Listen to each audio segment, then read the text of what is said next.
Haya. You may be seated. Thank you very much.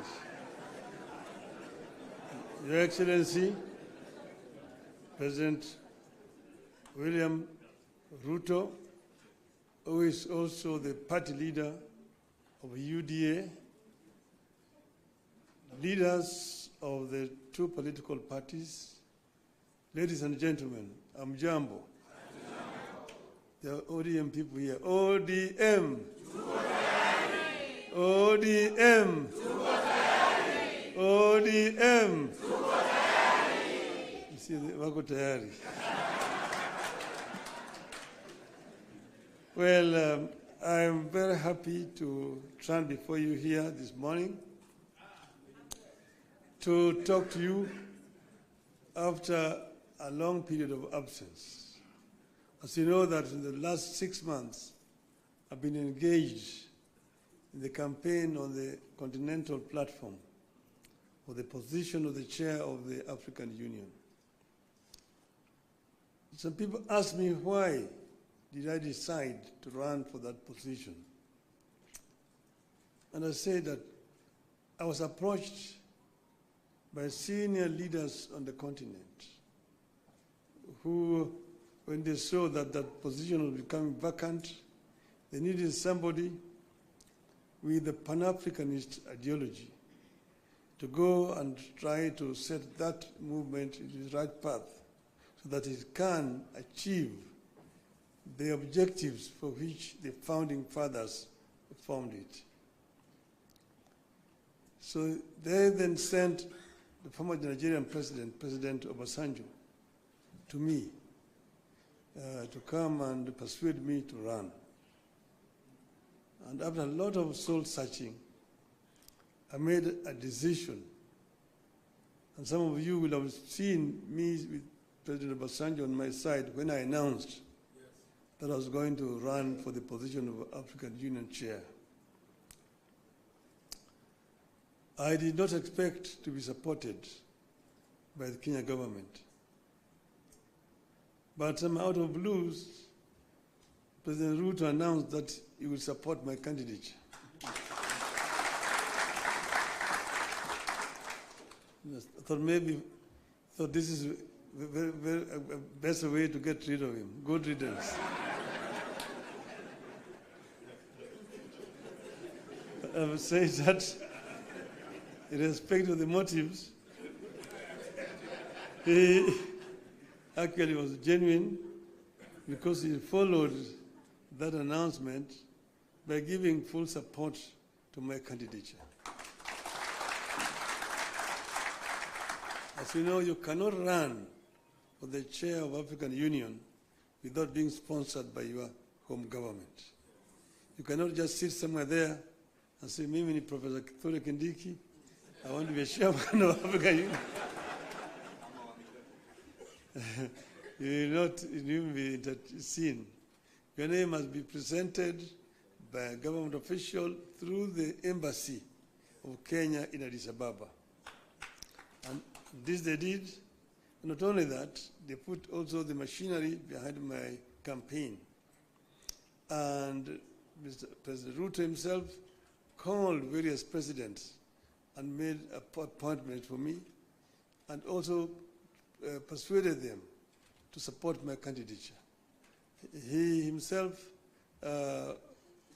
invited the president from East Africa, here in Nairobi, to basically adopt me as a candidate for the Eastern region.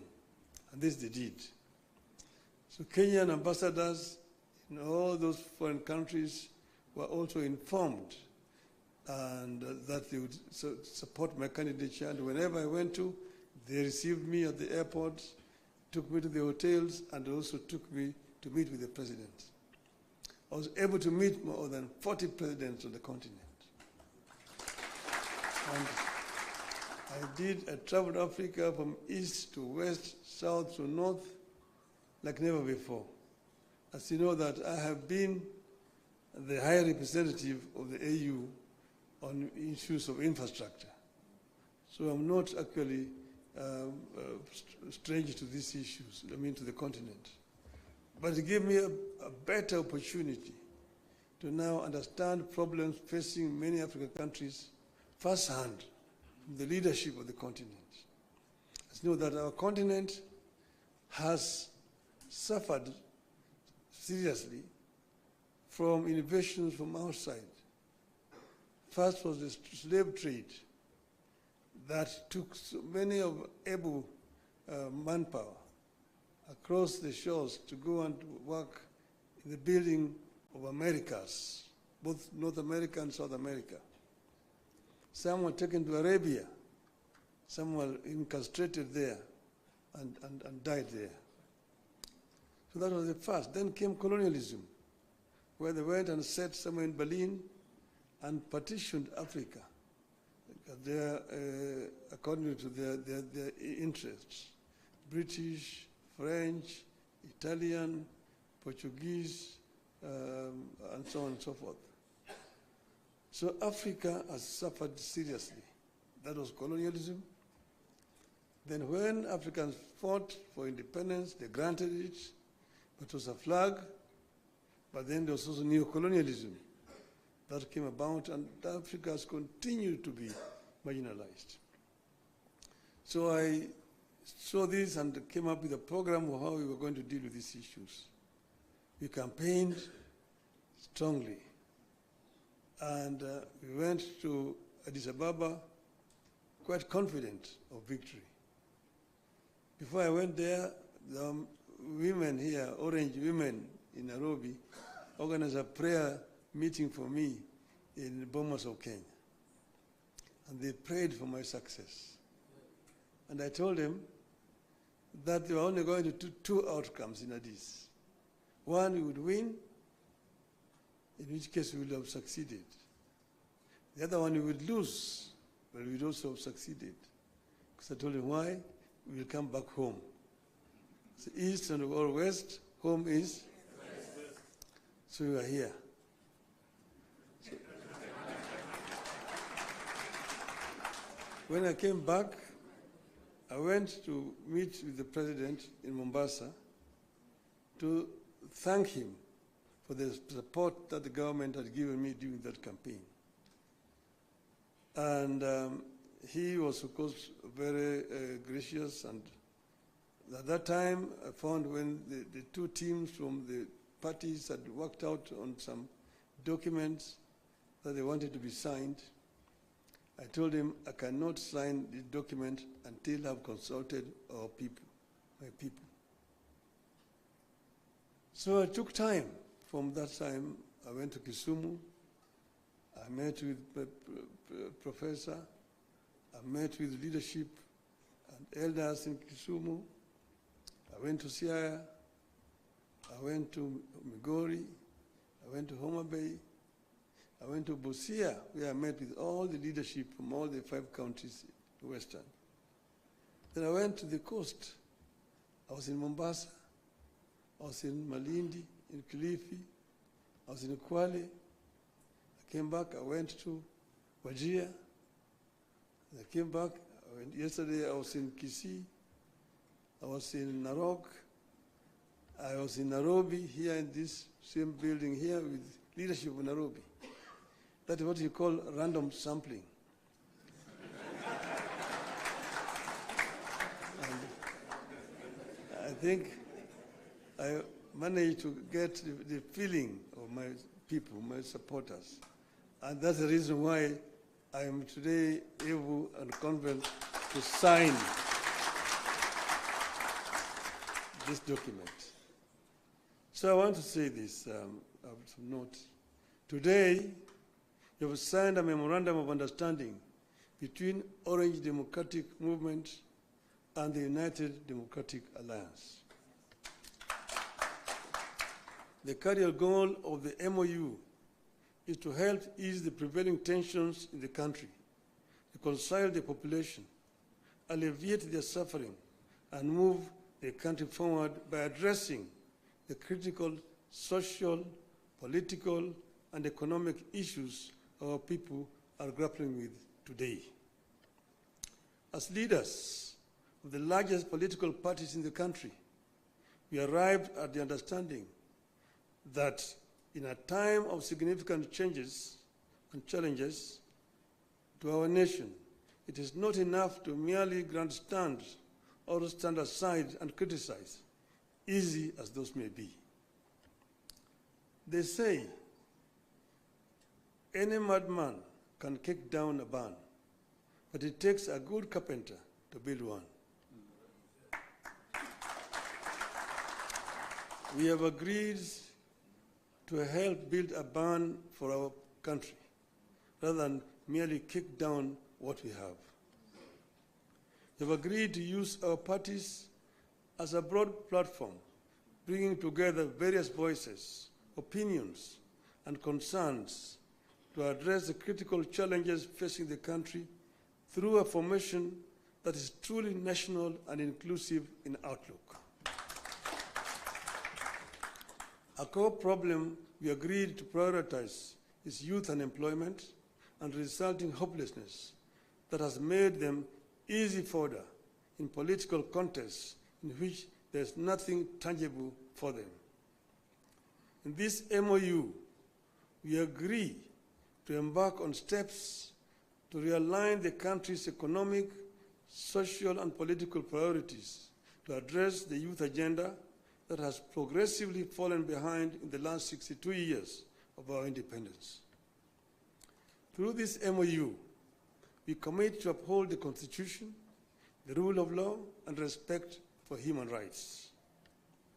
Importantly, we pledge to tackle unemployment, cost of living, crippling poverty, inequality, and the failure of the institutions that have been eroded by inefficiency and corruption over the decades, making them unable to deliver to Kenyans. We seek a more equitable country in which all peoples of all backgrounds are included in the enjoyment of socio-economic benefits and are equal members of one indivisible nation. All Kenyans must feel that they belong here by right and the right to access, without any form of discrimination, whatever Kenya has to offer. We commit to protect and to strengthen devolution as a machinery for ensuring a more inclusive development across the country.